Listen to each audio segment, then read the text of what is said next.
જેતપુર શહેરમાં દેશી દારૂની ભઠ્ઠીઓ ઘર ઘરે ધમધમતી હોવાની વ્યાપક ફરિયાદ બાદ આજે જિલ્લા પોલીસ વડા દ્વારા સિટી પોલીસ, એલસીબી અને એસઓજીની જુદી જુદી 5 ટીમો બનાવી શહેરના જુદા જુદા વિસ્તારોમાં રેડ કરતા 15 જેટલી રેડમાં 11 સ્થળેથી દેશી દારૂ હાથો મળી આવ્યો હતો। જેતપુર શહેરમાં દેશી દારૂની ભઠ્ઠીઓ ઘરે ઘરે ધમધમતી હોવાનું વ્યાપક ફરિયાદ બાદ આજે જિલ્લા પોલીસ વડા દ્વારા સિટી પોલીસ, એલસીબી અને એસઓજીની જુદી જુદી 5 જેટલી ટીમો બનાવી શહેરના જુદા જુદા વિસ્તારોમાં રેડ કરતા 15 જેટલી રેડમાં 11 સ્થળેથી દેશી દારૂનો હાથો મળી આવ્યો હતો। આજરોજ વહેલી સવારના રૂરલ એસપી શ્રી અંતરિક્ષ સૂદ સાહેબ, જેતપુર ડીવાયએસપી શ્રી પાટીલ સાહેબ, rural LCB PI Shri Desai સાહેબ, રૂરલ એલસીબીનો સ્ટાફ જેતપુર પોલીસ સ્ટાફ સાથે ગોંડલ દરવાજા, ગોડલી, નરસન ટેકરી વગેરે જગ્યાએ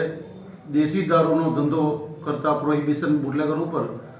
જુદી જુદી જગ્યાએ તેના રહેણાંક મકાને રેડ કરતા કુલ 15 જગ્યાએ દેશી દારૂ બનાવવાના સાધનો વગેરે મળી આવતા આ વ્યક્તિ વિરુદ્ધ ગુનો દાખલ કરી અને આગળની કાર્યવાહી શરૂ કરવામાં આવેલ છે। એક બુટલેગરમાં એક રોકડ રકમ ઝડપાઈ છે, એ બાબતની વિગત શું છે? હા, અનિલ ઉર્ફે ડબલી જે પ્રોહિબિશનના ગુનામાં કોન્ટેક્ટ છે અને તેના ઘરે રેડ કરતા તેની પત્ની એક્ટિવા મોટરસાઇકલમાં આવતી હોય અને તેને રોકી ચેક કરતા તેના પાસેથી ચલણી નોટો 2000ની અને 100 વરી કુલ 10 લાખની રકમ મળી આવેલ છે, જે શંકાસ્પદ ગણી અને કબજે કરવામાં આવેલ છે। આ બાબતે શું કાર્યવાહી કરશો તમે રોકડ બાબતે?